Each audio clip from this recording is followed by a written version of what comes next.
രാമ രാമ ഹരേ ഹരേ ഹരേ ഹരേ ഹരേ Krishna Krishna Mataji Krishna. Co-host ആക്കിയിരിക്കുന്ന Vatsala Shaji എന്നുള്ളതാണ് മാതാജി.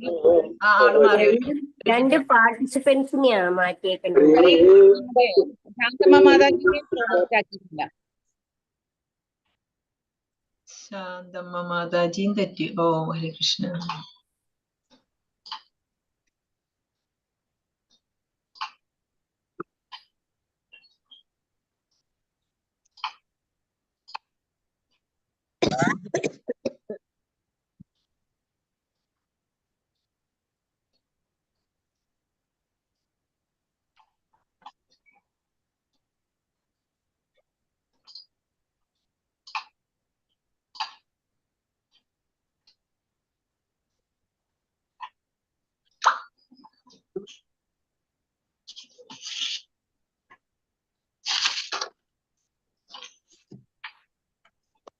ഹരേ കൃഷ്ണ.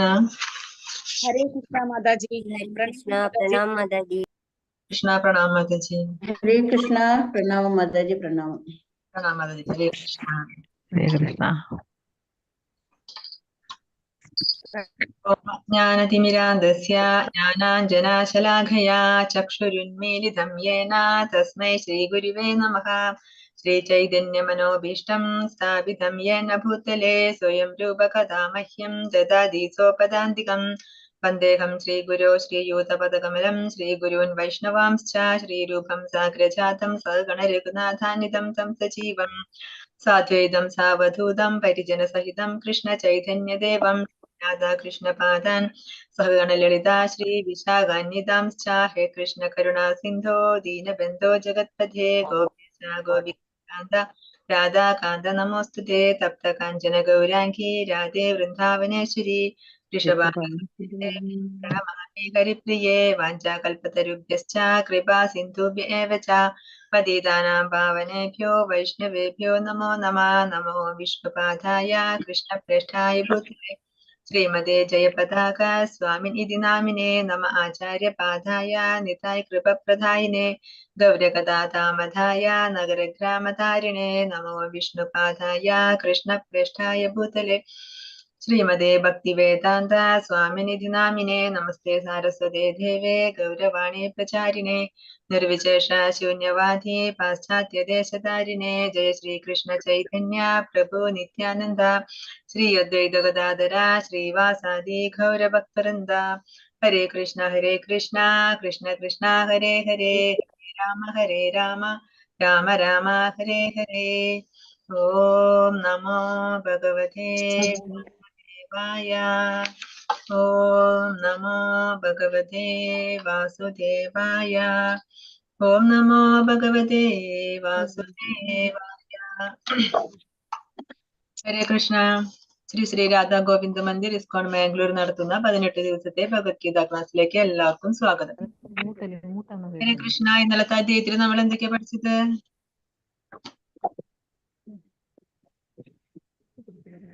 ഭഗവാനിൽ തന്നെ ഹരേ കൃഷ്ണ. ഭഗവാനിൽ തന്നെ മനസ്സുറപ്പിച്ച് ഭഗവാനെ അഭയം പ്രാപിക്കുകയാണെന്നുണ്ടെങ്കിൽ അത് ആരായാലും ശരി, ശൂദ്രനോ സ്ത്രീയോ ആരായാലും അത് ഭഗവത് ധാമത്തിൽ തന്നെ എത്തിച്ചേരുമെന്നാണ് ഇന്നലെ നമുക്ക് മനസ്സിലായത്. ഹരേ കൃഷ്ണ.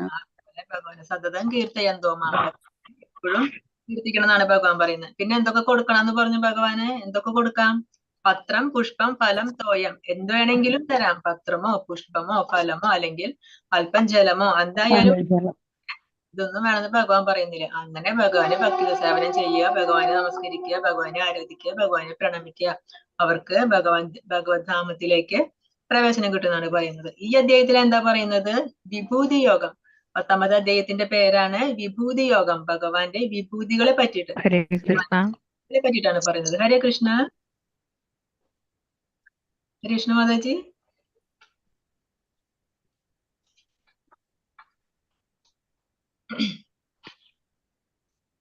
ഈ അധ്യായത്തിലെ 1ാമത്തെ ശ്ലോകം പറയുന്നത് ഭഗവാനാണ്.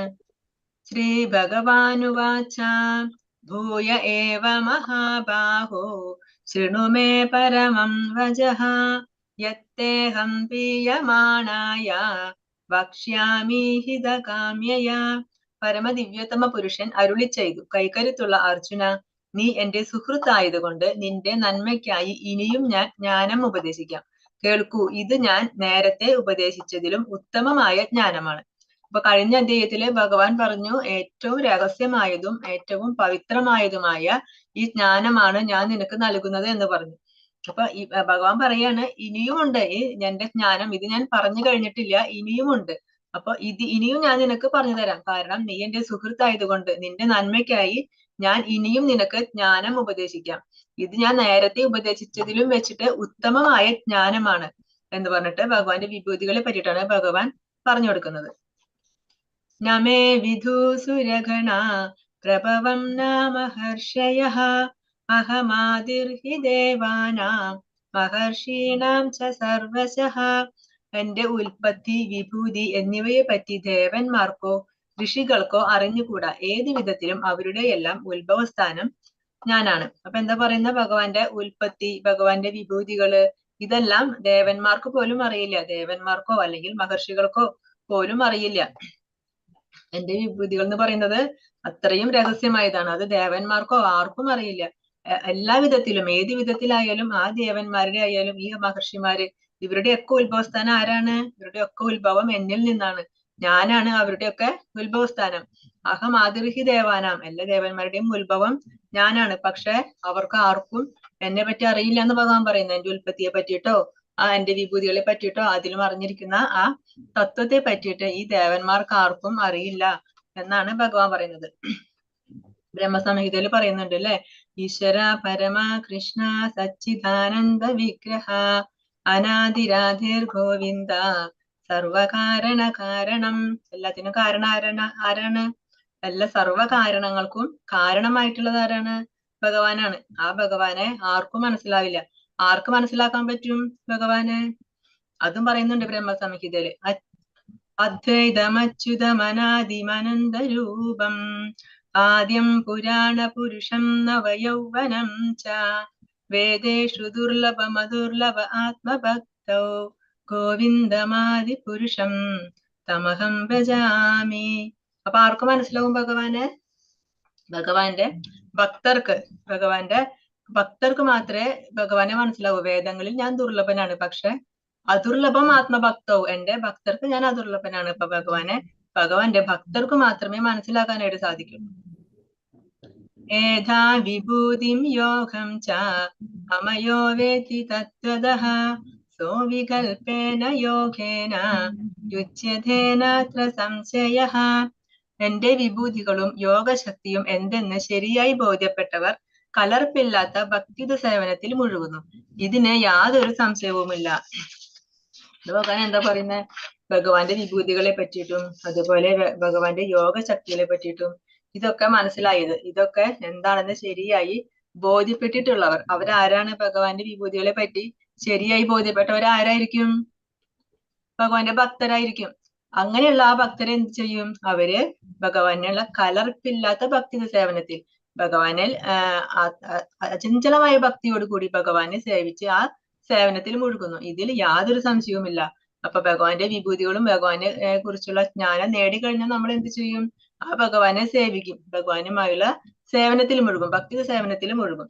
അപ്പൊ ആ സേവനത്തിൽ മുഴുകണമെങ്കിൽ എന്ത് വേണം? നമുക്ക് ഭഗവാനെ കുറിച്ചുള്ള ജ്ഞാനം വേണം അല്ലെ? ആ ജ്ഞാനം നേടണമെങ്കിൽ എന്ത് വേണം? നമ്മൾ ഭഗവാന്റെ നാമം ജപിക്കണം. അങ്ങനെ ഭഗവാന്റെ നാമം ജപിച്ച് ഭഗവാനെ കുറിച്ചുള്ള ജ്ഞാനം നേടുന്നു. അവര് ഭഗവാന് സേവനം ചെയ്യുന്നു. ആ സേവനം ചെയ്യുമ്പോൾ ഭഗവാനെ കുറിച്ചുള്ള ആ തത്വം, ആ രഹസ്യമായ തത്വം ഭഗവാൻ പറയാണ്, ഈ ജ്ഞാനം ഉത്തമമായ ജ്ഞാനമാണ്, അതുപോലെ അത്യന്തം രഹസ്യവുമായതാണ്. ആ ജ്ഞാനം ഭഗവാൻ ഭക്തർക്ക് നൽകുന്നു. അഹം സർവസ്യ പ്രഭവോ മത്ത സർവം പ്രവർത്തതേ ഇതി മത്വാ ഭജന്തേ മാം പുതാഭാവ സമന്വിതാഃ. ഭൗതിക ആധ്യാത്മിക ലോകങ്ങളുടെ ഉറവിടം ഞാനാണ്. എല്ലാം എന്നിൽ നിന്നാണ് ഉണ്ടായത്. ഇത് പൂർണ്ണമായി അറിയുന്ന ബുദ്ധിമാന്മാർ എന്റെ സേവനത്തിൽ ഏർപ്പെടുകയും എന്നെ ഉള്ളഴിഞ്ഞ് ആരാധിക്കുകയും ചെയ്യും. ഇപ്പൊ ഭഗവാൻ എന്താ പറയുന്നത്? ഭൗതിക ലോകത്തിന്റെ ആയാലും ആധ്യാത്മിക ലോകങ്ങളുടെയും എല്ലാ ലോകങ്ങളുടെയും ഉറവിടം ആരാണ്? ഭഗവാനാണ്. എല്ലാം എവിടെ നിന്നാണ് ഉണ്ടായിട്ടുള്ളത്? എല്ലാം ഭഗവാനിൽ നിന്നാണ് ഉണ്ടായിട്ടുള്ളത്. ഇത് പൂർണ്ണമായി അറിയുന്ന ബുദ്ധിമാന്മാർ, എല്ലാ ലോകത്തിന്റെയും സകല ലോകങ്ങളുടെയും ഉറവിടം ഞാനാണ്, സകലതും എന്നിൽ നിന്നാണ് ഉണ്ടായത്. ഇത് പൂർണ്ണമായി അറിയുന്ന ബുദ്ധിമാന്മാർ അവരെന്ത് ചെയ്യും? അവരെന്റെ സേവനത്തിൽ ഏർപ്പെടുകയും ചെയ്യും. അതുപോലെ എന്നെ ഉള്ളഴിഞ്ഞ് ആരാധിക്കുകയും ചെയ്യും. ഈ കിടക്കുന്നത് ആരാ? നമ്മൾ ഇന്നലെ പറഞ്ഞിരുന്നു, ഓർമ്മയുണ്ടോ? ഇത് ഏത് വിഷ്ണുവാ കിടക്കുന്നത്? കാരണോദകശായി വിഷ്ണു അല്ലേ മാതാജി? കാരണോദകശായി വിഷ്ണു. ഭഗവാൻ കൃഷ്ണനിൽ നിന്ന് കാരണോദകശായി വിഷ്ണു വിസ്തരിക്കുന്നു. കാരണോദകശായി വിഷ്ണുവിൽ നിന്നാണ് അനേകം പ്രപഞ്ചങ്ങൾ ഉണ്ടാകുന്നത്. അനേക കോടി ബ്രഹ്മാണ്ടങ്ങൾ ഉണ്ടായിക്കൊണ്ടിരിക്കുകയാണ്. ഓരോ രോമകൂപങ്ങളിൽ നിന്നും ഓരോ ശ്വാസം വിടുന്നതിനനുസരിച്ചിട്ട് ഓരോ രോമകൂപങ്ങളിൽ നിന്നും ഇങ്ങനെ ബ്രഹ്മാണ്ടങ്ങൾ ഉണ്ടായിക്കൊണ്ടിരിക്കുകയാണ്. ആ ബ്രഹ്മാണ്ടങ്ങളിലൊക്കെ ഈ ഭഗവാൻ തന്നെ ഏത് വിഷ്ണുവായിട്ട് ഉള്ളിൽ പ്രവേശിക്കും?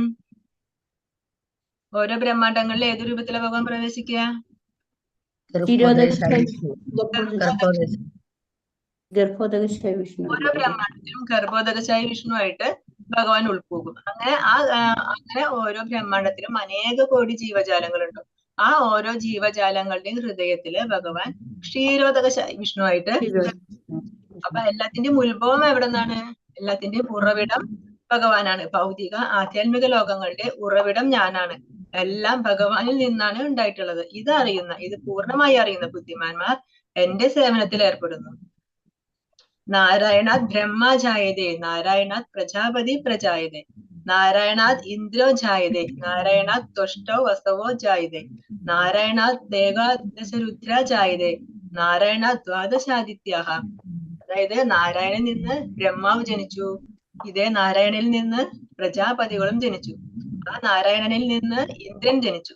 പിന്നെ നാരായണനിൽ നിന്ന് തന്നെ 8 വസുക്കൾ ജനിച്ചു. പിന്നെ 11 രുദ്രന്മാര് ജനിച്ചു. ആ നാരായണനിൽ നിന്ന് 12 ആദിത്യന്മാരും ജനിച്ചു. ഈ നാരായണൻ കൃഷ്ണന്റെ ഒരു രൂപവിസ്തരണമാണ്. അപ്പൊ ഈ നാരായണനിൽ നിന്നാണ് ഈ ബ്രഹ്മാവും പ്രജാപതികളും ഇന്ദ്രനും ദേവന്മാരും രുദ്രന്മാരും ആദിത്യന്മാരും ഒക്കെ ജനിച്ചത്. ഈ നാരായണൻ ആരാണ്? ഈ നാരായണൻ ഭഗവാന്റെ ഒരു രൂപവിസ്തരണമാണ് ഈ നാരായണൻ എന്ന് പറയുന്നത്. മച്ചിത്താമദ്ഗത പ്രാണ ബോധയന്ത പരസ്പരം കഥയന്തശ്ച മാം നിത്യം തുഷ്യന്തി ച രമന്തി ച. എന്റെ ശുദ്ധ ഭക്തന്മാരുടെ ചിന്ത എന്നിൽ കുടികൊള്ളുന്നു. അവരുടെ ജീവിതം തികച്ചും എന്റെ സേവനത്തിനായി സമർപ്പിതമായിരിക്കും. എന്നെ കുറിച്ചുള്ള സംഭാഷണങ്ങളിൽ ഏർപ്പെട്ട് പരസ്പരം ബോധദീപ്തരാവുക വഴി അവർ സംതൃപ്തിയും ആനന്ദവും അനുഭവിക്കുന്നു. ഇപ്പൊ ഭഗവാന്റെ ശുദ്ധ ഭക്തന്മാരെ കുറിച്ചിട്ടാണ് പറയുന്നത്. അവരെപ്പോഴും എന്തായിരിക്കും ചിന്തിക്കുക?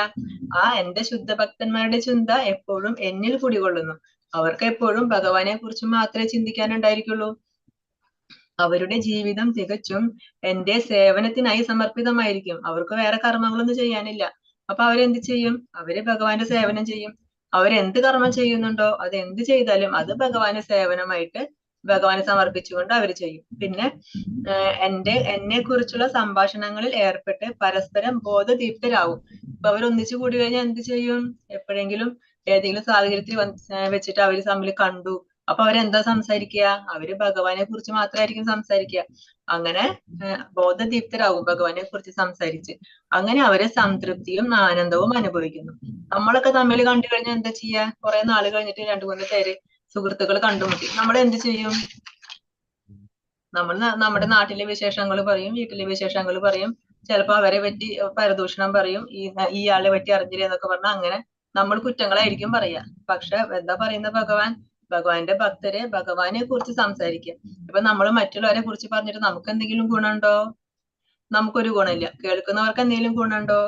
അവർക്കും ഇല്ല. പക്ഷെ നമ്മൾ ഭഗവാനെ കുറിച്ച് സംസാരിക്കുകയാണെങ്കിൽ പറയുന്ന നമുക്കും ഗുണമുണ്ട്, കേൾക്കുന്ന അവർക്കും ഗുണമുണ്ട്. നമുക്ക് രണ്ടുപേർക്കും എന്ത് സംഭവിക്കും? രണ്ടുപേരും പ്യൂരിഫൈ ആവും, രണ്ടുപേരും പരിശുദ്ധരാകും. അപ്പൊ ഭഗവാൻ പറയുന്നത് എന്റെ ഭക്തർ അങ്ങനെയാണ്. എന്റെ ഭക്തർ എപ്പോഴും എന്നെ കുറിച്ചാണ് ചിന്തിക്കുക. അവരെപ്പോഴും എനിക്കാണ് സേവനം ചെയ്യുന്നത്. അവരുടെ കർമ്മങ്ങൾ എപ്പോഴും എനിക്ക് അർപ്പിച്ചുകൊണ്ടായിരിക്കും. അവർ സമയം കിട്ടുമ്പോ എന്ത് ചെയ്യും? എന്നെ കുറിച്ചുള്ള സംഭാഷണങ്ങളിൽ ഏർപ്പെടും. ശ്രീല പ്രഭുപാദര് കണ്ടില്ലേ? ശ്രീല പ്രഭുപാദര് ഒന്നിച്ചു കൂടി കഴിഞ്ഞാൽ ഒരുപാട് ഭക്തർ അദ്ദേഹത്തിന് ചുറ്റും കൂടും. എന്തിനാണ്? അദ്ദേഹത്തിന് എന്താ പറയാനുള്ളത്? അദ്ദേഹത്തിന് ഭഗവാനെ കുറിച്ച് മാത്രമേ പറയാനുള്ളൂ. ഭഗവാനെ കുറിച്ചും ഭക്തി സേവനങ്ങളെ കുറിച്ചും മാത്രം. എത്ര സന്തോഷമായിട്ട് ഓരോരുത്തർ ഇരിക്കുന്നേ നോക്കൂ. ഭഗവാനെ കുറിച്ചുള്ള കഥകൾ കേൾക്കുമ്പോ. അപ്പൊ അതാണ് ഭഗവാൻ പറയുന്നത്, എന്റെ ഭക്തരാണെങ്കിൽ അങ്ങനെയായിരിക്കും ചെയ്യുന്നത്. ഇപ്പൊ ശ്രീല പ്രഭുപാദർ ഒരു ശുദ്ധ ഭക്തനായിരുന്നു അല്ലെ. ആ ശുദ്ധ ഭക്തനായതുകൊണ്ട് തന്നെ അദ്ദേഹത്തിന് ഭൗതികമായ ഒന്നിനോടും ആഗ്രഹം ഉണ്ടായിരുന്നില്ല, ഒന്നിനും അറ്റാച്ച്മെന്റ് ഉണ്ടായിരുന്നില്ല. അദ്ദേഹത്തിന് എപ്പോഴും എന്താണ്, ഭഗവാന്റെ സേവനം ചെയ്യുക, ഭഗവാനെ കുറിച്ച് മറ്റുള്ളവർക്ക് പറഞ്ഞു കൊടുക്കുക, അവരെ ഭക്തരാക്കുക, അങ്ങനെ അവരെ കൊണ്ട് സേവനം ചെയ്യിക്കുക. ഇതൊക്കെയാണ് ശ്രീല പ്രഭുപാദർ ചെയ്തിരുന്നത്.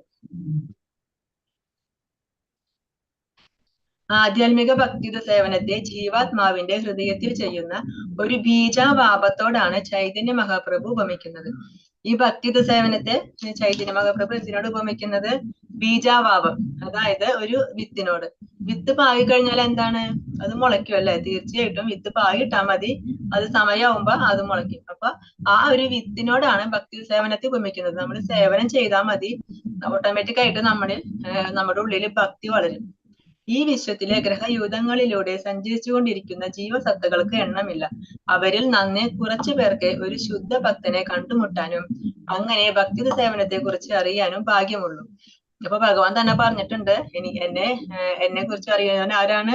അജ്ഞാനി. അങ്ങനെയുള്ള ആളുകള് വളരെ വിരളമാണെന്ന് ഭഗവാൻ തന്നെ മുമ്പത്തെ അധ്യായങ്ങളിൽ പറഞ്ഞിട്ടുണ്ട്. അതാണ് പറയുന്നത്, ഒരുപാട് ജീവസത്തകളുണ്ട് ഈ ഗ്രഹയൂഥങ്ങളിലെല്ലാം കൂടെ. ഒരുപാട് ജീവസത്തകളുണ്ട്, ഒരുപാട് ജീവജാലങ്ങളുണ്ട്. പക്ഷേ അതിൽ വളരെ കുറച്ചു പേർക്ക് മാത്രമേ ഒരു ശുദ്ധഭക്തനെ കണ്ടുമുട്ടാൻ സാധിക്കുള്ളൂ. അതായത് ഒരു ഗുരുവിനെ സമീപിക്കാനായിട്ട് സാധിക്കും. അങ്ങനെ അവര് ഭഗവാനെ കുറിച്ചറിയും, ഭക്തിയുത സേവനത്തെ കുറിച്ചറിയും. അതിനങ്ങനെ അവര് ഭക്തി പ്രാക്ടീസ് ചെയ്ത് അവർക്ക് മുന്നേറാൻ പറ്റും. പക്ഷെ അങ്ങനെ വളരെ കുറച്ചു പേർക്ക് മാത്രമേ അതിനുള്ള ഭാഗ്യം ഉണ്ടാവുള്ളൂ. ഈ ഒരു വിത്ത് പോലെയാണ് ഭക്തിയുത സേവനം. ഈ ജീവസത്തയുടെ ഹൃദയത്തിൽ ഈ ബീജം നട്ട് കഴിഞ്ഞ ശേഷം ആ ജീവാത്മാവ് ഹരേ കൃഷ്ണ കൃഷ്ണ കൃഷ്ണ ഹരേ ഹരേ, ഹരേ രാമ രാമ രാമ ഹരേ ഹരേ ഈ മന്ത്രോച്ചാരണം ചെയ്തുകൊണ്ട് കേട്ടുകൊണ്ടും ഇരുന്നാൽ ആ വിത്ത് മുളച്ചു വരും. അപ്പൊ എന്താ പറയുന്നത്, നമ്മള് വിത്ത് പാവി കഴിഞ്ഞാൽ പിന്നെ എന്ത് ചെയ്യണം? നനയ്ക്കണം, വേണ്ടേ? അപ്പൊ ആ വെള്ളം നനയ്ക്കലാണ് ഈ ഹരേ കൃഷ്ണ മഹാമന്ത്രം. ഇതാണ് ജലസേചനം. അപ്പൊ നമ്മൾ ഈ ഹരേ കൃഷ്ണ മഹാമന്ത്രം ജപിച്ചുകൊണ്ടിരുന്നാൽ മതി, ആ വിത്ത് തനിയെ മുളയ്ക്കും. ആ ഹരേ കൃഷ്ണ മഹാമന്ത്രം കേട്ടും അത് നമ്മള് ജപിച്ചും കൊണ്ടിരിക്കുകയാണെങ്കിൽ ആ വിത്ത് തനിയെ മുളച്ചു വരുന്നാണ് പറയുന്നത്. ഒരു വിത്ത് പതിവായി നനച്ചുകൊണ്ടിരുന്നാൽ എന്നതുപോലെ ഭക്തിയുത സേവനത്തിന്റെ ആധ്യാത്മികമായ ചെടിയും ക്രമേണ വളർന്ന് ഭൗതിക ലോകത്തിന്റെ തോട് തുളച്ച് പരമവ്യോമത്തിലെ ബ്രഹ്മജ്യോതിസോളം എത്തും. അപ്പൊ ഒരു വിത്ത് പാവി കഴിഞ്ഞിട്ട് പിന്നെ നമ്മൾ അതിനെ പതിവായി നനച്ചുകൊണ്ടിരിക്കണം. അങ്ങനെ പതിവായി നനച്ചുകൊണ്ടിരുന്നാല് അത് വളരും. ആ ചെടി വളർന്ന് അത് പിന്നെ ഈ ഭൗതിക ലോകത്തിന്റെ തോട് തുളച്ചിട്ട് എവിടേക്ക് എത്തണം? ഭഗവാന്റെ ഭഗവാന്റെ പരമധാമത്തിൽ എത്തണം അല്ലെ. അങ്ങനെ അത് തോട് തുളച്ച് ആ ഭഗവാന്റെ പരമധാമത്തിൽ എത്തും. അപ്പൊ എങ്ങനെയാണ് നമ്മൾ അത് പറയുന്നത്? അതിന് നമ്മൾ ഹരേ കൃഷ്ണ മഹാമന്ത്രം ജപിക്കുക. ഹരേ കൃഷ്ണ മഹാമന്ത്രം ജപിക്കുമ്പോൾ നമ്മുടെ ഭക്തിയാകുന്ന ആ ചെടി വളർന്ന് നമ്മൾ ജപിക്കും തോറും ആ ഭക്തിയാകുന്ന ആ ചെടി വളർന്നുകൊണ്ടിരിക്കും. അങ്ങനെ വളർന്ന് ഈ ഭൗതിക ലോകത്ത് നിന്നും പുറത്തേക്ക് കിടക്കണം. അല്ലേ നമുക്ക് മോക്ഷം കിട്ടുള്ളൂ. ഈ ഭൗതിക ലോകത്ത് തന്നെ വീണ്ടും ജനിച്ചും മരിച്ചും കിടന്നിട്ട് എന്താ കാര്യം? അപ്പൊ നമ്മൾ എന്ത് ചെയ്യണം? നമുക്ക് ഭഗവാന്റെ ലോകത്തേക്ക് പോകണമെങ്കിൽ ഈ ഭൗതിക ലോകത്ത് നിന്ന് പുറത്തേക്ക് കിടക്കണം. അതിന് നമ്മൾ ജപിക്കും തോറുമാണ് ഈ ചെടി വളർന്നുകൊണ്ടിരിക്കുള്ളൂ. അങ്ങനെ നമ്മൾ ജപിച്ച് ഈ ചെടീനെ ഭൗതിക ലോകത്തിന്റെ പുറത്തേക്ക് എത്തിക്കണം. ആ തോട് തുളച്ച് അതിനെ പുറത്തേക്ക് എത്തിക്കണം. അങ്ങനെ പുറത്തേക്ക് എത്തിക്കഴിഞ്ഞാൽ ഈ ചെടി പിന്നെ പൊട്ടി ചെടി പുറത്തേക്ക് വരില്ലേ? അതുപോലെ നമ്മള് ഈ ചെടി പുറത്ത് വന്ന് എവിടെ എത്തണം? ഭഗവാന്റെ ലോകത്തില്, ഭഗവാന്റെ ആ പരമധാമത്തിലേക്ക് എത്തണം. അങ്ങനെയാണ് നമുക്ക് മോക്ഷം കിട്ടുന്നത്. അപ്പൊ നമ്മൾ അതിനു വേണ്ടി അവിടേക്ക് എത്തുന്നത് വരെ എന്ത് ചെയ്യണം? ഈ ചെടീനെ വളരാൻ വേണ്ടിയിട്ട് നമ്മൾ ഈ ഹരേ കൃഷ്ണ മഹാമന്ത്രം ജപിച്ചുകൊണ്ട് തന്നെ ഇരിക്കണം. ആ പരമവ്യോമത്തിലും അത് വളർന്ന് ഗോലോക വൃന്ദാവനം എന്ന പേരുള്ള കൃഷ്ണന്റെ സർവോത്കൃഷ്ട ലോകത്തോളം ഉയരുന്നു. അങ്ങനെ അവിടുന്ന് വളർന്ന് എവിടെ എത്തണം? ഭഗവാന്റെ ഏറ്റവും മുകളിലാണ് ഭഗവാന്റെ ലോകം, ഗോലോക വൃന്ദാവനം. അവിടെ വരെ എത്തണം. അവസാനം അത് കൃഷ്ണന്റെ പാതാരവിന്ദങ്ങളെ ആശ്രയിച്ച് വിശ്രമിക്കുകയും ചെയ്യുന്നു. അങ്ങനെ അവസാനം എവിടെ വരെ? ഭഗവാന്റെ ലോകത്തില് ഭഗവാന്റെ പാദം വരെ എത്തിക്കഴിഞ്ഞാല് നമുക്ക് വിശ്രമായി. പിന്നെ നമുക്ക് വേറെ ഒരു തിരിച്ചുവരവില്ല. പിന്നെ നമുക്ക് എപ്പോഴും അവിടെ തന്നെ ആ ശാശ്വതമായ ആ ലോകത്തിൽ ജീവിക്കാം. അപ്പൊ അവിടേക്ക് എത്തുന്നത് വരെ ഈ ഭക്തിയാകുന്ന ഈ ചെടിയെ നമ്മള് വളർത്തിക്കൊണ്ടുവരണം. ഹരേ കൃഷ്ണ മഹാമന്ത്രം ജപിച്ചുകൊണ്ട് വളർത്തിക്കൊണ്ടുവരണം. ഈ വിധത്തിൽ ഒരു വൃക്ഷത്തിന് ക്രമേണ പൂക്കളും കായകളും ഉണ്ടാകുന്നത് പോലെ ഭക്തിത സേവനമാകുന്ന ലതയും പൂക്കുകയും കായ്ക്കുകയും ചെയ്യും. അപ്പോഴും ശ്രവണ കീർത്തനങ്ങളാലുള്ള ജലസേചനം തുടർന്നു പോരണം. ചൈതന്യ ചരിതാമൃതത്തിൽ ഈ ലതയെ കുറിച്ച് വിവരിച്ചിട്ടുണ്ട്. അപ്പൊ ഭക്തിയെ എന്തിനോടാണ് ഉപമിക്കുന്നത്? ഭക്തി ലത ബീജം എന്നാണ് പറയുന്നത്. അതായത് ഭക്തിയെ ഒരു ലതയോടാണ് ഉപമിക്കുന്നത്. ലത എന്ന് പറഞ്ഞാല് വള്ളിച്ചെടി, അതിനോട് ഉപമിക്കുന്നത്. അപ്പൊ എന്തുകൊണ്ടാണ് വൃക്ഷം എന്ന് പറയാത്തത്? ഭക്തി എന്തുകൊണ്ടാണ് ലത വള്ളിച്ചെടി പറഞ്ഞ എന്തുകൊണ്ടാ വൃക്ഷം എന്ന് പറയാത്തത്? വൃക്ഷം വളരുന്നതല്ലേ, പിന്നെ എന്താ വൃക്ഷം എന്ന് പറയാത്തത്? വള്ളിച്ചെടി പടർന്ന് പിടിക്കും. ആ വൃക്ഷം വളരുമല്ലോ മുകളിലോട്ട്.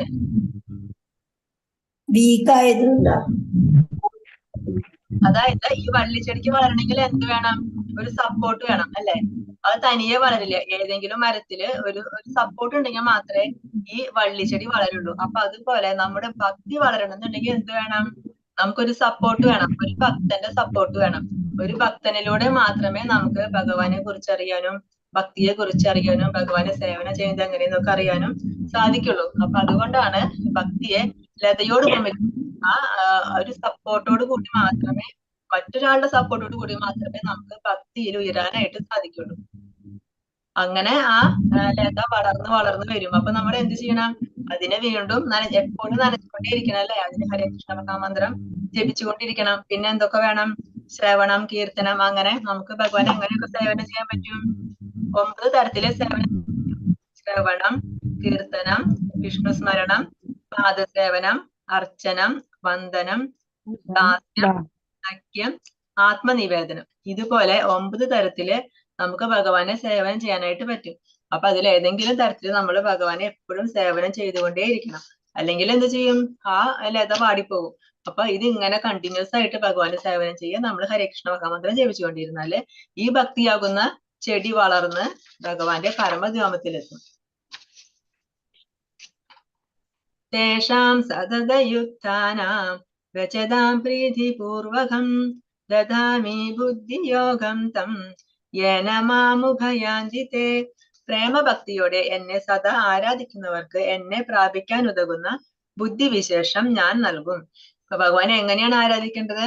ഭഗവാനെ പ്രേമഭക്തിയോടുകൂടി, പ്രേമമാകുന്ന അഞ്ജനം കൊണ്ട് എഴുതിയ കണ്ണുകൾ കൊണ്ട് മാത്രമേ ഭഗവാനെ നമുക്ക് മനസ്സിലാക്കാൻ സാധിക്കൂ എന്നാണ് പറയുന്നത്.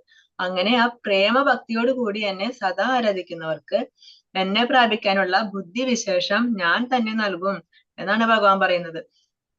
ബുദ്ധിവിശേഷം എന്ന് വെച്ചാൽ എന്താണ്? നമ്മൾ ഈ കൃഷ്ണാവബോധത്തില് മുന്നേറാൻ, ഭഗവാനെ പ്രാപിക്കാനുള്ള ആ ബുദ്ധിയോഗം അത് നമുക്ക് ഭഗവാൻ തരും. ഈ സ്ലൈഡിൽ കാണുന്നത് ധ്രുവന്റെ കഥയാണ്. ധ്രുവന്റെ കഥ കേട്ടിട്ടുണ്ടോ? ധ്രുവൻ ഒരു കൊച്ചു കുഞ്ഞായിരുന്നു. ഒരു 5 വയസ്സ് പ്രായമുള്ള ഒരു കുഞ്ഞു ബാലനായിരുന്നു ധ്രുവന്റെ അമ്മയുടെ പേരാണ് സുനീതി. ധ്രുവന്റെ അച്ഛന് 2 ഭാര്യമാരുണ്ടായിരുന്നു, സുനീതിയും പിന്നെ സുരുചി. ഈ സുനീതിയുടെ മകനാണ് ധ്രുവൻ, സുരുചിയുടെ മകനാണ് ഉത്തമൻ. ഈ ധ്രുവന്റെ അച്ഛനാണെങ്കില് സുരുചിയോട് കുറച്ച് ഇഷ്ടം കൂടുതലുണ്ടായിരുന്നു. ഉത്താനപാദൻ എന്നാണ് അച്ഛന്റെ പേര്. അദ്ദേഹത്തിന് കുറച്ച് ഇഷ്ടം കൂടുതലുണ്ട് സുരുചിയോട്. അപ്പൊ അതുകൊണ്ട് തന്നെ സുരുചിയുടെ മകൻ എപ്പോഴും മടിയിൽ കയറിയിരിക്കും, എപ്പോഴും സുരുചി ആയിരിക്കും അദ്ദേഹത്തിന്റെ അടുത്തുണ്ടായിരിക്കുക. അപ്പൊ ഒരു ദിവസം ധ്രുവൻ ഓടി വന്ന് അച്ഛന്റെ മടിയിൽ ഇരിക്കുക. അപ്പൊ ഉത്തമൻ ഇരിക്കുന്നുണ്ട്.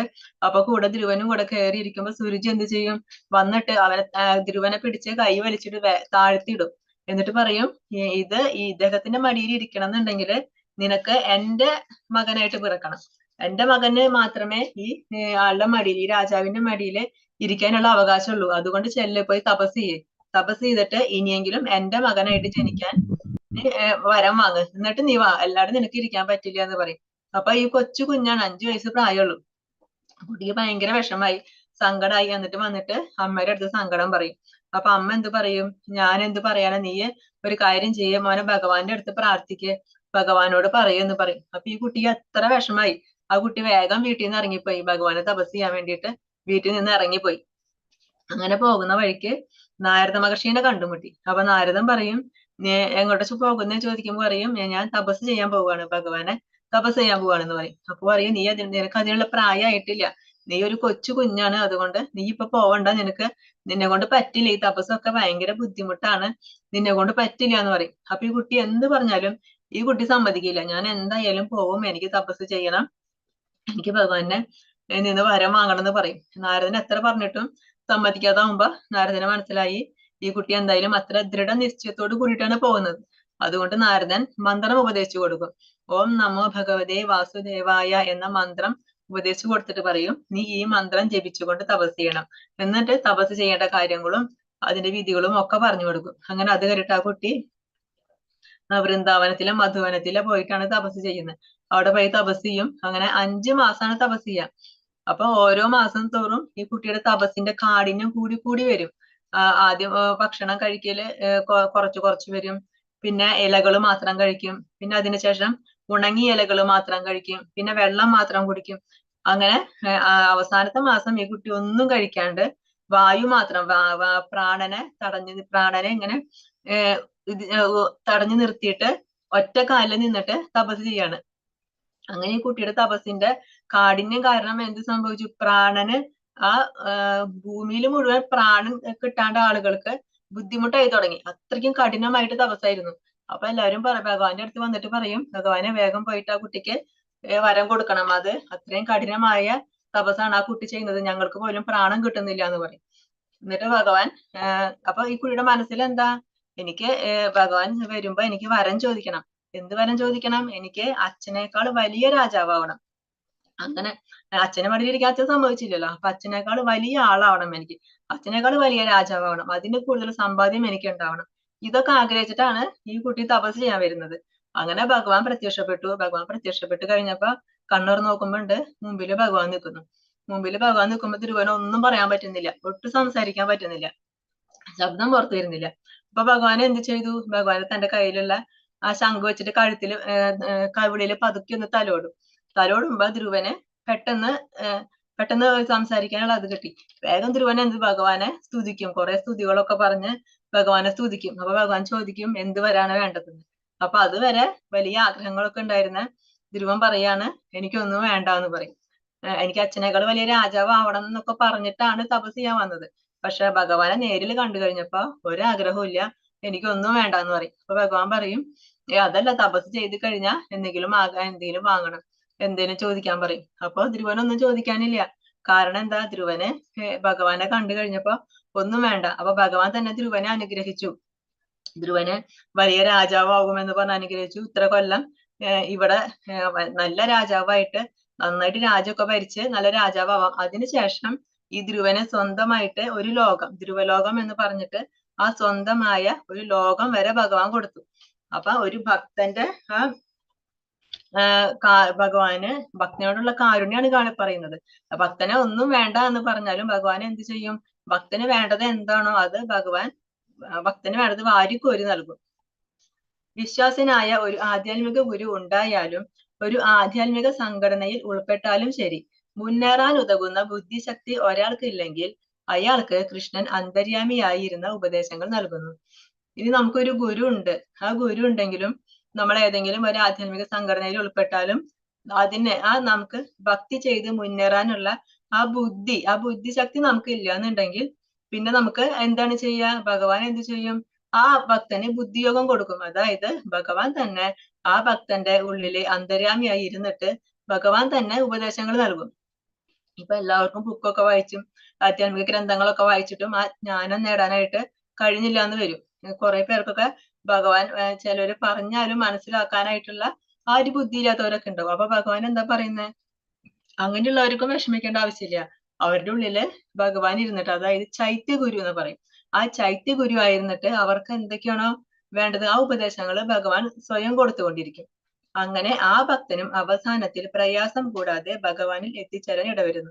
അപ്പൊ ആ ഭക്തനും അവസാനം ഭഗവാനിൽ തന്നെ എത്തിച്ചേരാനായിട്ട് സാധിക്കും. നിരന്തരം കൃഷ്ണാബോധത്തോടെ ജീവിക്കുകയും പ്രേമഭക്തിയോടെ കൃഷ്ണന്റെ സേവ ചെയ്യുകയുമാണ് ആവശ്യമായ യോഗ്യത. അപ്പൊ അതിനുള്ള ക്വാളിഫിക്കേഷൻ എന്താ? നമുക്ക് ഭഗവാന്റെ ലോകത്തേക്ക് പോകണമെന്നുണ്ടെങ്കിൽ അതിനുള്ള ക്വാളിഫിക്കേഷൻ നിരന്തരം കൃഷ്ണബോധത്തോടെ ജീവിക്കണം, പിന്നെ ഭഗവാനെ സേവനം ചെയ്യണം. എങ്ങനെ? പ്രേമഭക്തിയോടെ ഭഗവാന് സേവനം ചെയ്യണം. ഭക്തൻ കൃഷ്ണന് വേണ്ടി എന്തെങ്കിലും പ്രവൃത്തി ചെയ്യണം. നമ്മൾ എന്തെങ്കിലും കർമ്മം ഭഗവാന് വേണ്ടി, എന്തെങ്കിലും സേവനം ഭഗവാന് വേണ്ടി ചെയ്തുകൊണ്ടിരിക്കണം. അത് പ്രേമപൂർവ്വം ആവുകയും വേണം. അത് വെറുതെ ഒരു വഴിപാട് പോലെ ചെയ്തത് കൊണ്ട് കാര്യമില്ല. അത് പ്രേമ ഭക്തിയോട് കൂടി നൽകണം. കാരണം ഭഗവാൻ സ്വീകരിക്കുന്നത് നമ്മുടെ ഭക്തിയാണ്. അല്ലാതെ ഭഗവാൻ അവിടെ ഒന്നിനും കുറവുണ്ടായിട്ടല്ല നമ്മളോട് അത് കൊടുക്കണം ഇത് കൊടുക്കണം എന്നൊക്കെ പറയുന്നത്. പത്രം പുഷ്പം ഫലം തോയം എന്നൊക്കെ പറയുന്നത് ഭഗവാൻ അവിടെ കിട്ടാത്തത് കൊണ്ടാണോ? അല്ല, ഭഗവാനെ നമ്മളെ അനുഗ്രഹിക്കാൻ വേണ്ടിയിട്ടാണ്. അപ്പൊ നമ്മളെ അനുഗ്രഹിക്കാൻ വേണ്ടിയിട്ടാണ് ഭഗവാൻ പറയുന്നത് നിങ്ങളത് എനിക്ക് തരണം, അപ്പൊ ഞാൻ നിങ്ങൾക്ക് അനുഗ്രഹം തരും. അപ്പൊ നമ്മളോടുള്ള കാരുണ്യാണ് ഭഗവാന്റെ കാണുന്നത്. അപ്പൊ നമ്മൾ എന്ത് ചെയ്യണം? ഭഗവാനെ സേവനം ചെയ്തുകൊണ്ടിരിക്കണം. അങ്ങനെ ഭക്തിപൂർവമായ ഭഗവത് സേവനത്തിൽ നിർവ്യാജം ഏർപ്പെട്ടുകൊണ്ടിരുന്നത്. വ്യാജമായിട്ടുള്ള ഭക്തിയല്ല, നമ്മൾ ആത്മാർത്ഥമായിട്ട് ഭക്തി ചെയ്തുകൊണ്ടിരിക്കുകയാണെങ്കിൽ അയാൾക്ക് പുരോഗതി ഉണ്ടാകും, ഭഗവാനെ പ്രാപിക്കാനായിട്ട് സാധിക്കും. ഭഗവത് സന്നിധി പോകുന്നതിനുള്ള അവസരം കൃഷ്ണൻ നൽകും. അവർക്ക് ഭഗവാനെ പ്രാപിക്കാനുള്ള ആ അവസരം ആ ഭക്തന് ഭഗവാൻ തന്നെ നൽകും. തേഷാമേവാനുകമ്പാതം അഹമജ്ഞാനജം തമഃ നാശയാമ്യാത്മഭാവസ്ഥോ ജ്ഞാനദീപേന ഭാസ്വതാ. അവരിൽ സവിശേഷ അനുകമ്പയോടെ ഞാൻ ഹൃദയസ്ഥനായിട്ട് ജ്ഞാനദീപം കൊണ്ട് അവരുടെ അജ്ഞാനജന്യമായ തമസിനെ അകറ്റുന്നു. അപ്പൊ ഭഗവാൻ എന്താ ചെയ്യുന്നത്? അവരുടെ ഹൃദയത്തിൽ ഇരുന്നിട്ട് ജ്ഞാനമാകുന്ന ദീപം കൊണ്ട് അവരുടെ അജ്ഞാനജന്യമായ തമസിനെ അകറ്റുന്നു. ഇരുട്ട് പോണെന്നുണ്ടെങ്കിൽ എന്ത് വേണം? ദീപം വേണം, അല്ല, വെളിച്ചം വേണം. അപ്പൊ ഭഗവാൻ എന്താ ചെയ്യുന്നത്? ജ്ഞാനമാകുന്ന ദീപം കൊണ്ട് അവരുടെ ആ ഇരുട്ടിനെ, അജ്ഞാനമാകുന്ന അവരുടെ ആ ഇരുട്ടിനെ ഭഗവാൻ നശിപ്പിക്കുന്നു. എങ്ങനെ? അവരുടെ ആ ഭക്തരുടെ ഹൃദയത്തിൽ ഇരുന്നു കൊണ്ട്. നമുക്ക് ഈ സ്ലൈഡിൽ കാണാം, പരീക്ഷിത് മഹാരാജാവിനെ സൂത മഹർഷി ഉപദേശിക്കുന്ന ശുഗബ്രഹ്മർഷി ഭാഗവതം ഉപദേശിക്കുന്നതാണ് ഈ കാണുന്നത്. പരീക്ഷിത് മഹാരാജാവിനെ 7 ദിവസത്തിനുള്ളിൽ മരണം ഉണ്ടാവും എന്നറിഞ്ഞിട്ട് ആ 7 ദിവസം കൊണ്ട് എന്താണ് ചെയ്യുക, ഏറ്റവും ഉത്തമമായ കാര്യം എന്താണ് എന്ന് പറഞ്ഞപ്പോ ഭഗവാനെ കുറിച്ചുള്ള കഥകൾ കേൾക്കുക എന്നാണെന്ന് പറഞ്ഞു. അങ്ങനെ ശുഗബ്രഹ്മർഷി വന്നിട്ട് പരീക്ഷിത് മഹാരാജാവിന് പറഞ്ഞു കൊടുക്കാണ് ഭാഗവതം. പിന്നെ താഴെ കാണുന്നത് എന്താണ്? കപിലന്റെ അമ്മയ്ക്ക്, കപിലൻ എന്ന് പറയുന്നത് ഭഗവാന്റെ തന്നെ അവതാരാണ്, ആ ഭഗവാന്റെ അംശാവതാരാണ്. ആ കപില മഹർഷി ഭഗവാന്റെ ആ അമ്മയ്ക്ക്, ദേവഹൂതിക്ക് സാഖ്യയോഗം ഉപദേശിച്ചു കൊടുക്കുന്നു. അപ്പൊ അവരുടെ ആ ഉള്ളിലെ ആ തമസിനെ, അജ്ഞാനമാകുന്ന ആ തമസിനെ ജ്ഞാനമാകുന്ന ദീപം കൊണ്ട് ഭഗവാൻ അവരുടെ ആ അജ്ഞാനമാകുന്ന തമസിനെ അകറ്റുന്നതാണ് ഇതിൽ കാണുന്നത്. ജീവിതത്തിന് വേണ്ടുന്ന ഭൗതിക ആവശ്യങ്ങളെ പറ്റി ഭക്തൻ വിഷമിക്കേണ്ടതില്ല, ഉത്കണ്ഠയും വേണ്ട. ഹൃദയത്തിലെ അന്ധകാരം നീങ്ങിപ്പോയാൽ ഭക്തന്റെ സേവനത്താൽ സന്തുഷ്ടനായ ഭഗവാൻ ആവശ്യങ്ങളെല്ലാം നിറവേറ്റി കൊടുക്കും. അപ്പൊ നമ്മുടെ ഭൗതിക ജീവിതത്തിൽ നമുക്ക് എന്തെങ്കിലും ആവശ്യമുണ്ടെങ്കിൽ നമുക്ക് അതിനെ പറ്റി ആലോചിച്ച് വിഷമിക്കേണ്ട ആവശ്യമില്ല, അതിലെ ഒരു ഉത്കണ്ഠയും ആവശ്യമില്ല. കാരണം എന്താ? നമ്മുടെ ഭഗവാനാണ് നമ്മുടെ ഹൃദയത്തിലുള്ളത്, അല്ലെ? അപ്പൊ നമ്മുടെ ആ അന്ധകാരമൊക്കെ മാറി നമ്മൾക്ക് ജ്ഞാനം നേടി. അങ്ങനെ വന്നു കഴിഞ്ഞാൽ നമ്മൾ ഭഗവാനെ സേവനം ചെയ്യും. അങ്ങനെ സേവനം ചെയ്തു കഴിഞ്ഞാൽ അതില് ഭഗവാൻ സന്തുഷ്ടനാകും. അങ്ങനെ ഭഗവാൻ സന്തുഷ്ടനായി കഴിഞ്ഞാൽ പിന്നെ ഈ ഭക്തൻ എന്തൊക്കെയാണോ വേണ്ടത് അതെല്ലാം ഭഗവാൻ തന്നെ ചെയ്തു തരും. അപ്പൊ അതിനെ പറ്റി നമുക്ക് ഈ ഭൗതിക ലോകത്ത് ആവശ്യം എന്താ ഭഗവാൻ അറിയാം. നമ്മളെക്കാട്ടിലും നന്നായിട്ട് ഭഗവാൻ അറിയാം നമുക്ക് ഈ ഭൗതിക ലോകത്ത് എന്തൊക്കെയാണ് വേണ്ടത്, എന്തൊക്കെയാണ് ആവശ്യം. അപ്പൊ ആ ആവശ്യമുള്ളതെല്ലാം ഭഗവാൻ നമുക്ക് തരും. നമ്മൾ അതിനെ കുറിച്ച് ഓർത്ത് ടെൻഷൻ ആവേണ്ട ആവശ്യമില്ല.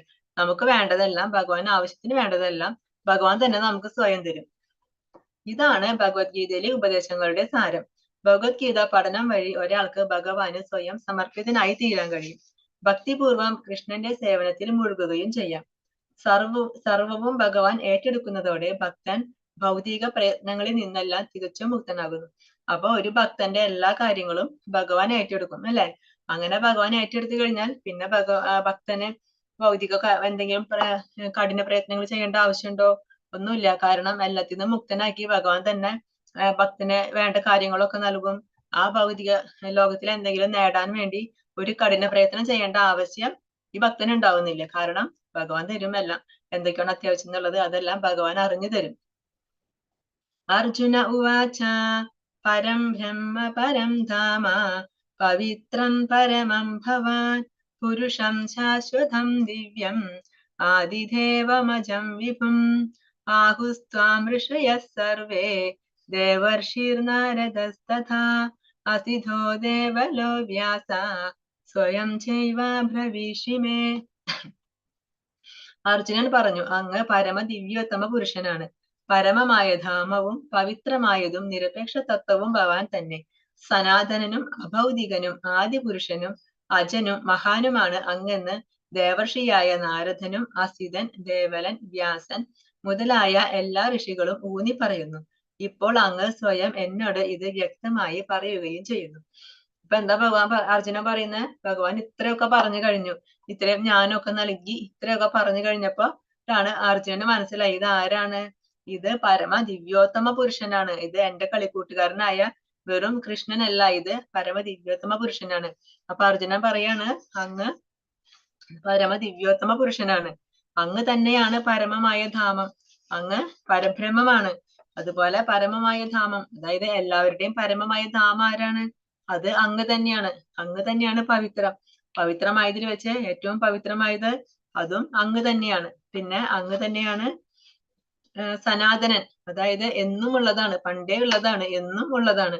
അഭൗതികനാണ്, അങ്ങ് ഭൗതികനല്ല, ഭൗതിക ശരീരമുള്ള ആളല്ല, ആദിപുരുഷനാണ്, ആദ്യമേ തൊട്ടുള്ള പുരുഷനാണ്, അജനാണ്, ജനനമില്ലാത്തവനാണ്, അങ്ങ് മഹാനാണ്. ഇതെല്ലാം ഞാൻ അറിഞ്ഞിട്ടുണ്ട് മുമ്പ് തന്നെ. ആര് പറഞ്ഞിട്ട്?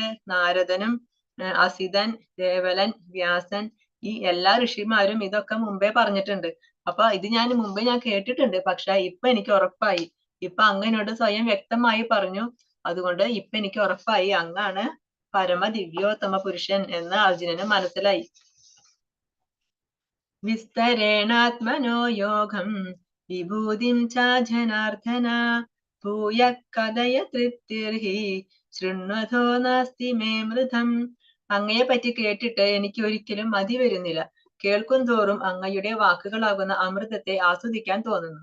ഹേ ജനാർദ്ദന, അങ്ങയുടെ വിഭൂതികളെ പറ്റി, അവയുടെ യൗകിക പ്രഭാവത്തെ പറ്റി വീണ്ടും വിശദമായി വിവരിച്ചു തന്നാലും. അപ്പൊ അർജുനൻ പറയാണ്, കൃഷ്ണ, ഞാൻ ഇപ്പൊ കുറെ കേട്ടു, അങ്ങയെ പറ്റി കുറെ കേട്ടു, പക്ഷെ എനിക്ക് മതി വരുന്നില്ല. എത്ര കേട്ടിട്ടും, അങ്ങയെ പറ്റി കേട്ടിട്ടും എനിക്ക് മതി വരുന്നില്ല. അത് മാത്രല്ല, എന്താണ്, കേൾക്കും തോറും എനിക്ക് വീണ്ടും വീണ്ടും കേൾക്കാൻ തോന്നുന്നു. ആ അമൃതത്തെ ആസ്വദിക്കാൻ എനിക്ക് വീണ്ടും വീണ്ടും തോന്നുന്നു. അതുകൊണ്ട് അങ്ങയുടെ വിഭൂതികളെ പറ്റിയിട്ട്, അങ്ങയുടെ ആ യോഗ പ്രഭാവത്തെ പറ്റിയിട്ട് എനിക്ക് വീണ്ടും വിവരിച്ചു തരണം എന്നാണ് പറയുന്നത്. ഭഗവാനെ പറ്റി പറഞ്ഞു കഴിഞ്ഞാൽ നമുക്ക് എത്ര കേട്ടാലും മതി വരില്ല, അല്ലെ? സ്വാദു സ്വാദു പദേ പദേ, അതായത് ഓരോ പദത്തിലും സ്വാദ് കൂടി കൂടി വരുള്ളൂ.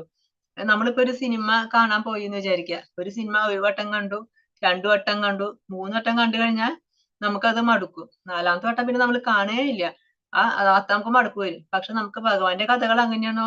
ഭഗവാന്റെ കഥകൾ കേൾക്കുകയാണെങ്കിൽ നമുക്ക് ഓരോ വട്ടം കേൾക്കും തോറും നമുക്ക് വീണ്ടും വീണ്ടും കേൾക്കാൻ തോന്നും. അത് മാത്രല്ല, ഒരു പുതിയ കഥ കേൾക്കുമ്പോൾ നമ്മൾ എങ്ങനെ ഇരിക്കുവോ അതേപോലെ നമുക്ക് അത്രയും ആനന്ദത്തോടു കൂടി നമുക്ക് ഭഗവാന്റെ കഥകള് കേൾക്കാൻ തോന്നും. അപ്പൊ അർജുനൻ പറയാണ്, എനിക്ക് മതി വരുന്നേ ഇല്ല അങ്ങയെ പറ്റി കേട്ടിട്ട്. അതുകൊണ്ട് എനിക്ക് വീണ്ടും വീണ്ടും പറയണം.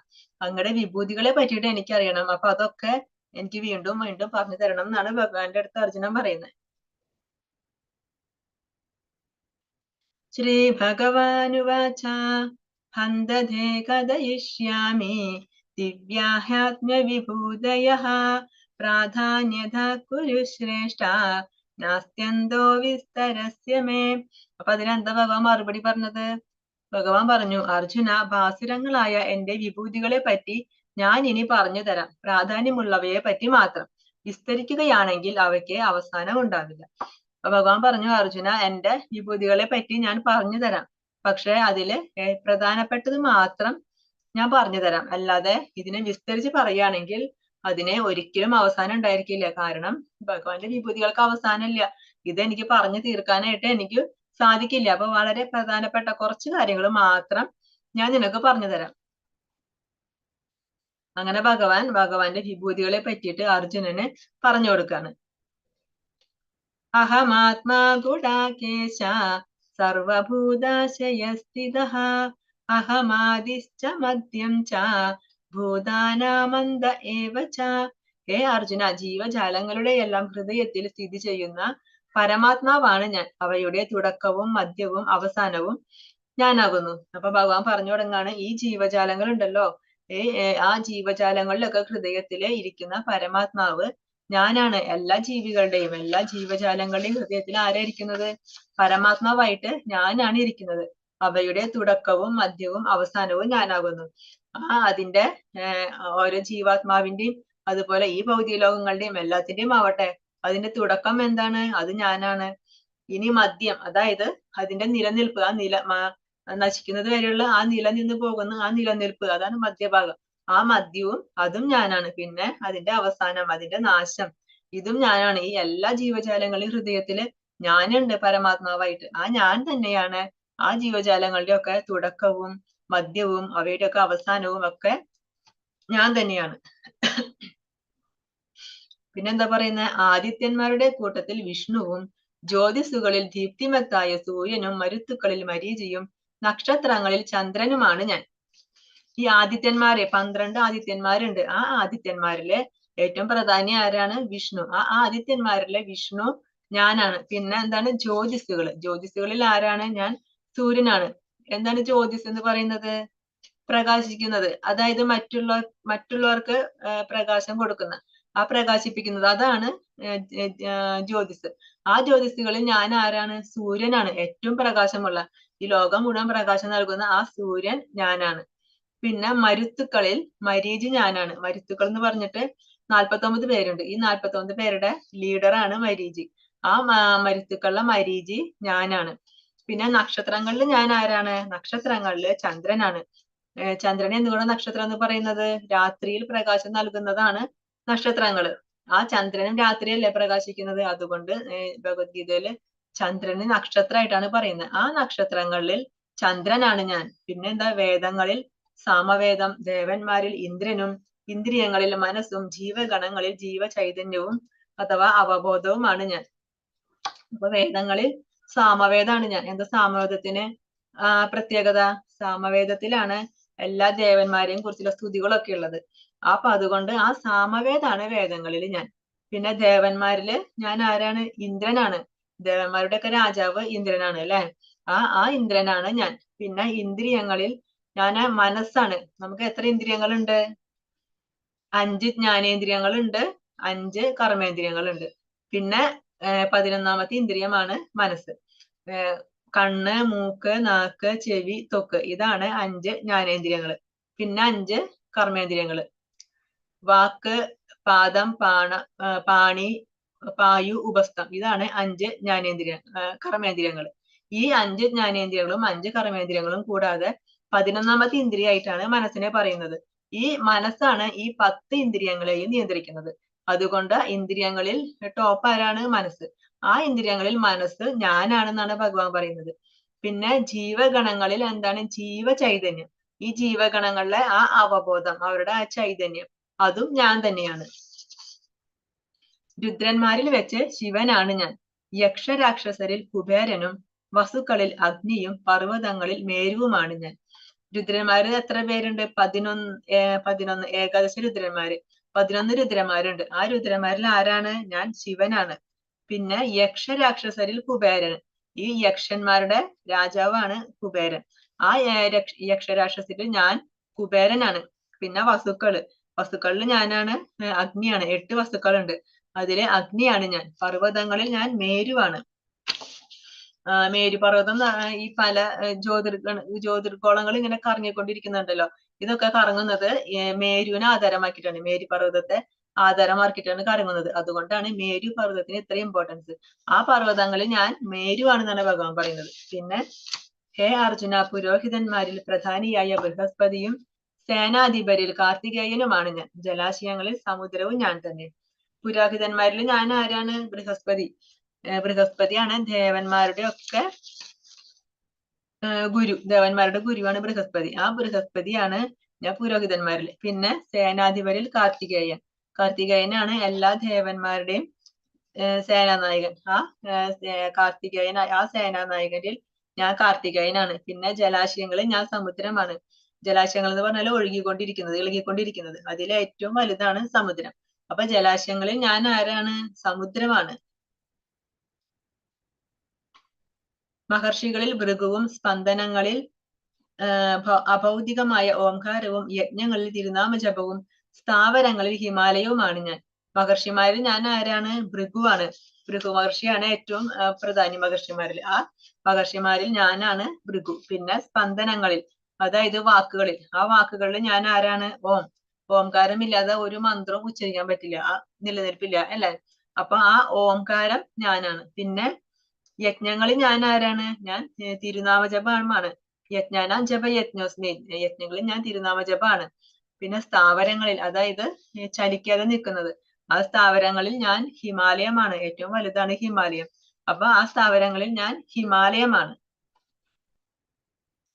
മഹർഷീണാം ഭൃഗുരഹം ഗിരാമസ്മേഘമക്ഷരം യജ്ഞാനാം ജപയജ്ഞോസ്മി സ്ഥാവരാണാം ഹിമാലയഃ. യജ്ഞങ്ങളിൽ ഞാൻ തിരുനാമ ജപമാണെന്ന്. അതുകൊണ്ടാണ് നമ്മൾ പറയുന്നത് ഭഗവാന്റെ തിരുനാമം എപ്പോഴും ജപിക്കണം. കാരണം ഭഗവാൻ തന്നെ പറയാണ് യജ്ഞങ്ങളിൽ ഞാൻ ആരാണ്? ഞാൻ തിരുനാമ ജപമാണെന്ന്. പിന്നെ വൃക്ഷങ്ങളിൽ അശ്വത്ഥവും, ദേവർഷിമാരിൽ നാരദനും, ഗന്ധർവന്മാരിൽ ചിത്രരഥനും, യോഗസ്ഥിതി നേടിയവരിൽ കപിലമുനിയും ഞാനാണ്. വൃക്ഷങ്ങളിലെ ഏറ്റവും വൃക്ഷങ്ങളുടെ രാജാവാണ് അശ്വത്ഥം, അതായത് ആൽവൃക്ഷം. അപ്പൊ ആ വൃക്ഷങ്ങളില് ഞാൻ അരയാല്, അതായത് അശ്വത്ഥമാണ്. ദേവർഷിമാരിൽ ഏറ്റവും പ്രധാനിയാണ് ആര്? നാരദൻ. ആ ദേവർഷിമാരിൽ ഞാൻ നാരദനാണ്. പിന്നെ ഗന്ധർവന്മാരിൽ ചിത്രരഥനാണ് ഞാൻ.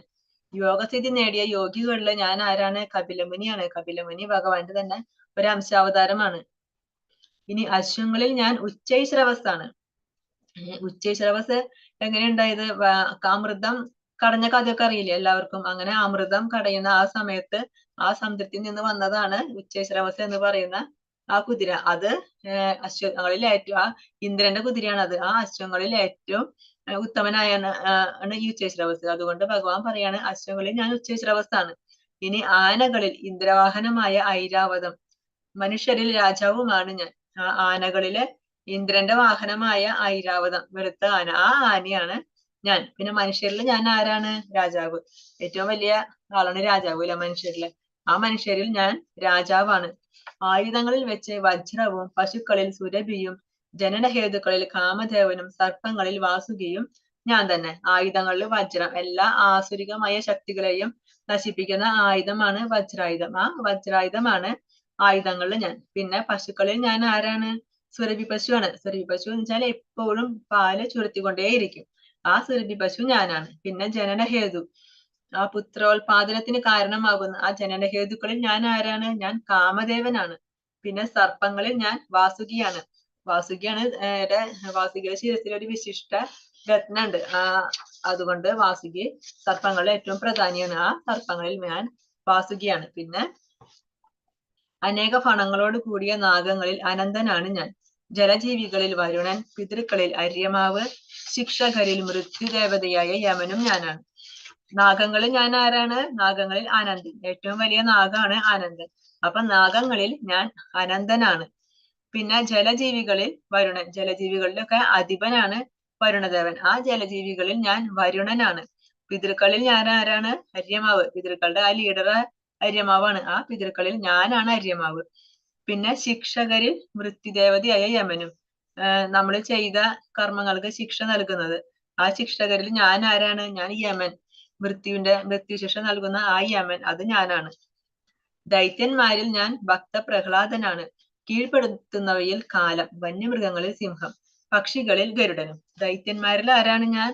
ഭക്തപ്രഹ്ലാദൻ. അതായത് ദൈത്യന്മാരുടെ എന്ന് വെച്ചാല് ഭഗവാനോട് ഭക്തിയില്ലാത്തവരാണ് ഈ ദൈത്യന്മാര്. ആ ദൈത്യന്മാര് ഞാൻ ഭക്തപ്രഹ്ലാദനാണ്. ആ ദൈത്യന്മാരുടെ കുലത്തിലാണ് ആര് ജനിച്ചത്? പ്രഹ്ലാദൻ. പക്ഷെ പ്രഹ്ലാദൻ എങ്ങനെയായിരുന്നു? പ്രഹ്ലാദൻ ഭക്തനായിരുന്നു. അപ്പൊ ദൈത്യന്മാരിൽ ഞാൻ ഭക്തപ്രഹ്ലാദനാണ്. ആ ഭക്തിയില്ലാത്തവരിൽ ഭക്തനായ ആ പ്രഹ്ലാദനാണ് ഞാൻ.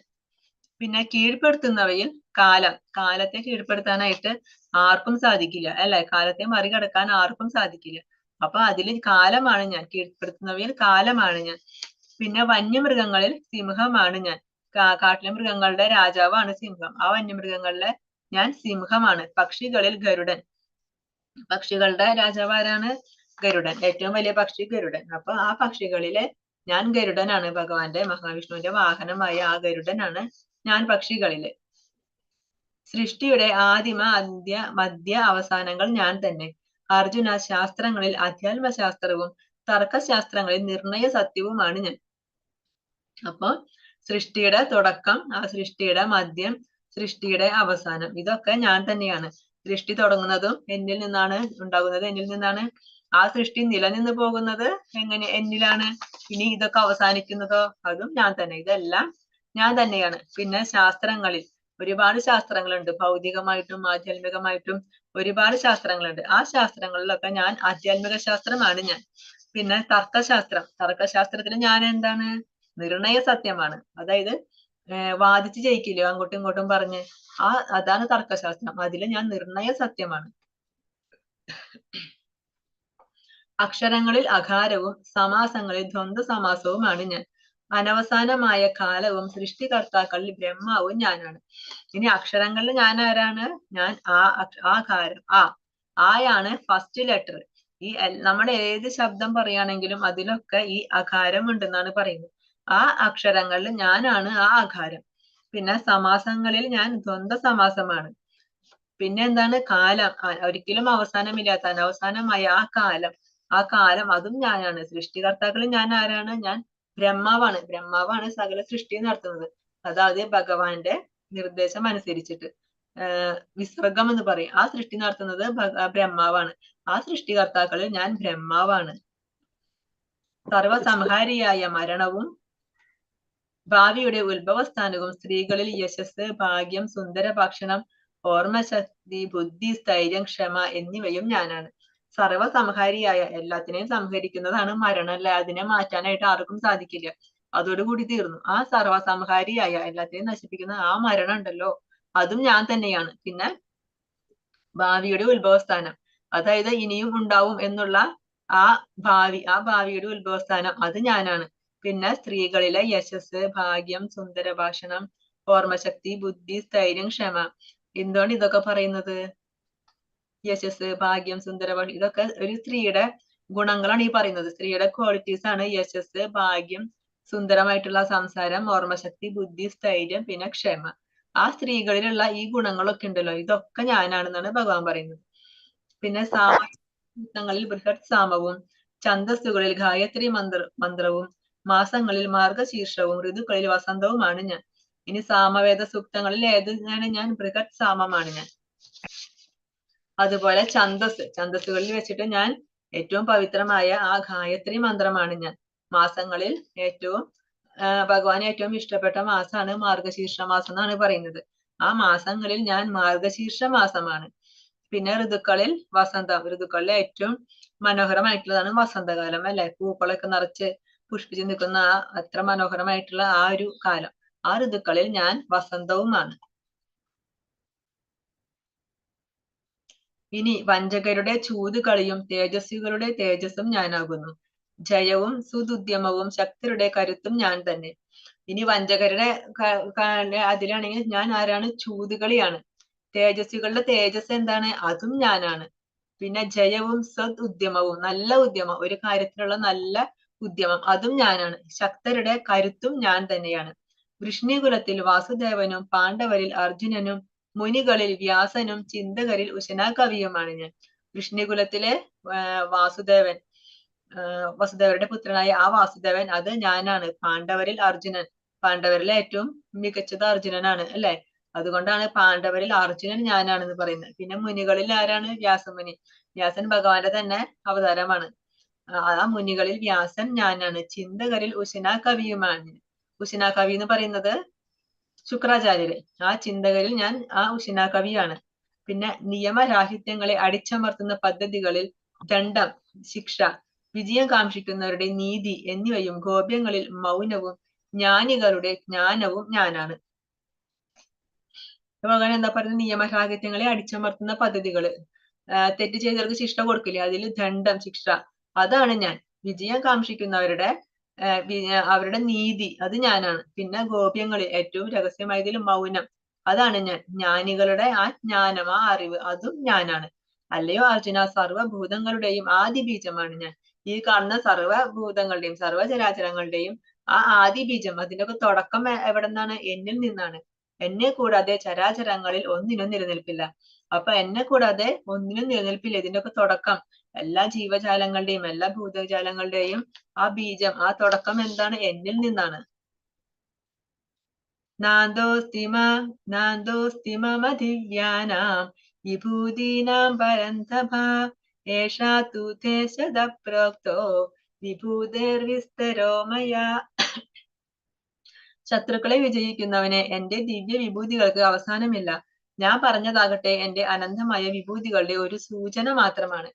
ഇത്രയൊക്കെ പറഞ്ഞിട്ട് ഭഗവാൻ പറയാണ്, കൃഷ്ണ അർജുന, എന്റെ വിഭൂതികൾക്ക് അവസാനമില്ല, ഇതിനെ ഒരിക്കലും അവസാനമില്ല. ഇപ്പൊ ഞാൻ പറഞ്ഞില്ലേ നിന്റെ അടുത്ത് കുറെ വിഭൂതികള്, ഇതൊക്കെ എന്റെ അനന്തമായ, എന്റെ അനന്തം ഒരിക്കലും അവസാനമില്ലാത്ത ആ വിഭൂതികളുടെ ഒരു ചെറിയൊരു കണിക, ഒരു ചെറിയൊരു സൂചന മാത്രമേ ഞാൻ നിനക്ക് തന്നിട്ടുള്ളൂ. അല്ലാതെ ഈ വിഭൂതികളെ പറ്റി എനിക്ക് പറയാൻ പറ്റില്ല. കാരണം എന്താ, അതിനൊരിക്കലും അവസാനമില്ല. അതിങ്ങനെ തുടർന്നുകൊണ്ടേ പോകും. 1000 നാവുള്ള അനന്തൻ ഈ 1000 നാവ് കൊണ്ട് എപ്പോഴും ഭഗവാനെ പറ്റി പറഞ്ഞുകൊണ്ടിരിക്കുക, പിന്നെ സ്തുതിച്ചുകൊണ്ടിരിക്കുകയാണ്, ഭഗവാന്റെ കീർത്തികള് പറഞ്ഞുകൊണ്ടിരിക്കുകയെന്ന് പറയുന്നത്. പക്ഷെ എന്നിട്ടും അവസാനമില്ല. മറ്റേ ടൈമില് ഒരു 1000 എണ്ണം പറയുന്നുണ്ട് അനന്തൻ, എന്നിട്ടും അതിന് അവസാനമില്ല. അപ്പൊ നമുക്ക് അതൊക്കെ പറയാൻ സാധിക്കുമോ ഭഗവാനെ കുറിച്ച്? ഇല്ല. അപ്പൊ ഭഗവാൻ പറയണേ, എന്റെ ഈ വിഭൂതികൾക്ക് ഒരിക്കലും അവസാനമില്ല. അതിൽ വളരെ കുറച്ച് മാത്രം, വളരെ പ്രധാനപ്പെട്ട കുറച്ച് മാത്രം ഞാൻ നിനക്ക് പറഞ്ഞു തന്നു.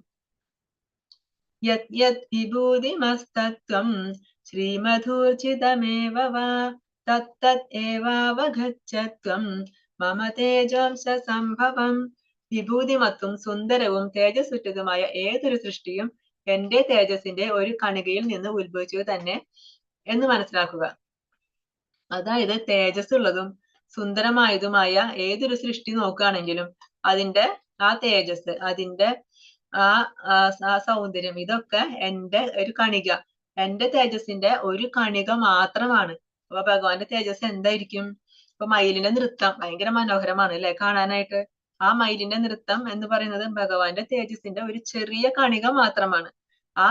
അപ്പൊ ആ മയിലിന്റെ നൃത്തം നമുക്ക് ഇത്ര ആസ്വാദമാണെങ്കിൽ ആ ഭഗവാന്റെ തേജസ് എത്ര മാത്രമായിരിക്കും? അതുപോലെ സൂര്യകാന്തി പൂവ് നല്ല മനോഹരമായ പൂവാണ്. ആ പൂവിന്റെ ആ ഭംഗി ഭഗവാന്റെ ഒരു ചെറിയ കണിക മാത്രമാണെന്നാണ് ഭഗവാൻ പറയുന്നത്. അപ്പൊ ഭഗവാന്റെ ചെറിയൊരു കണികയാണെങ്കിൽ ഭഗവാന്റെ ആ തേജസ് അത് എത്ര നമുക്കത് ചിന്തിക്കാൻ പോലും പറ്റില്ല. അചിന്ത്യമാണ്, ചിന്തിക്കാൻ പോലും സാധിക്കില്ല. നമ്മുടെ ശ്രീല പ്രഭുപാദര് ഒരു വട്ടം ഏതോ ഒരു നാട്ടില്, അതെനിക്ക് ഓർമ്മയില്ല, അങ്ങനെ വരുന്ന സമയത്ത് കുറെ ഡിവോട്ടീസ് പ്രഭുപാദരെ റിസീവ് ചെയ്യാൻ വേണ്ടി വന്നിട്ടുണ്ടായിരുന്നു. അങ്ങനെ അവര് നിൽക്കുന്ന സമയത്ത് ഒരു എയർ ഹോസ്റ്റസ് പാസ് ചെയ്ത് പോകുമ്പോ ഈ കുറെ ഡിവോട്ടീസ് നിൽക്കുന്നുണ്ട്. അപ്പൊ അതിൽ യങ് ആയിട്ടുള്ള ഒരു ഡിവോട്ടി ഉണ്ടായിരുന്നു. അപ്പൊ അദ്ദേഹം എന്ത് ചെയ്യും, ഈ എയർ ഹോസ്റ്റസ് പോകുമ്പോ അതിങ്ങനെ തിരിഞ്ഞു നോക്കി അവര് പോണത് അങ്ങനെ തിരിഞ്ഞു നോക്കി പോകും. പെട്ടെന്ന് ഞങ്ങൾ ഇങ്ങോട്ട് തിരിഞ്ഞപ്പോണ്ട് പ്രഭുപാദര് മുമ്പിൽ വന്ന് നിൽക്കുക. പ്രഭുപാദര് വന്നത് അദ്ദേഹം കണ്ടില്ല. അവര് ആ എയർ ഹോസ്റ്റസിനെ നോക്കി നിന്ന കാരണം പ്രഭുപാദര് വന്നത് കണ്ടില്ല. പ്രഭുപാദര് ചോദിക്കും, അവര് പോയത് നല്ല ഭംഗിയുണ്ടല്ലേ, നല്ല സുന്ദരിയാണല്ലേ എന്ന് ചോദിക്കും. അപ്പൊ അതെ എന്ന് പറയും ഭക്തൻ. അപ്പൊ പ്രഭുപാദര് പറയാണ്, അത് ഭഗവാന്റെ സൃഷ്ടിയാണ്.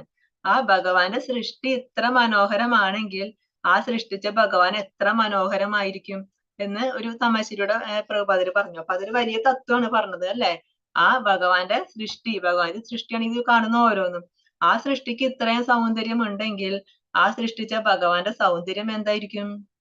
നമുക്കതൊന്നും ഊഹിക്കാൻ പോലും സാധിക്കില്ല.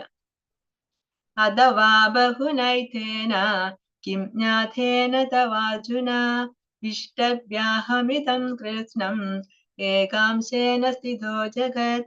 അല്ലെങ്കിൽ അർജുന, ഇനിയും വിശദമായി ഇതെല്ലാം അറിഞ്ഞിട്ട് എന്തു വേണം? എന്റെ ഒരു ചെറിയ അംശം മാത്രമാണ് ഈ മഹാപ്രപഞ്ചത്തിൽ വ്യാപിച്ച് അതിനെ നിലനിർത്തുന്നത്. ഭഗവാൻ പറയാണ്, ഇനിയും വിശദമായിട്ട് ഞാൻ എന്ത് പറയാനാണ് അർജുന? ഈ കാണുന്നതെല്ലാം, ഈ കാണുന്ന ഈ പ്രപഞ്ചത്തിലെ നിലനിർത്തുന്ന അതുണ്ടല്ലോ, അതൊക്കെ എന്റെ തേജസ്സിന്റെ, എന്റെ ശക്തിയുടെ, എന്റെ പ്രഭാവത്തിന്റെ ഒരു ചെറിയ അംശം, എന്റെ ഒരു ചെറിയ അംശം മാത്രമാണ് ഈ പ്രപഞ്ചത്തിൽ വ്യാപിച്ച് ഇതിനെ മുഴുവൻ നിലനിർത്തുന്നത്. അപ്പൊ എന്റെ ശക്തി എന്തായിരിക്കും?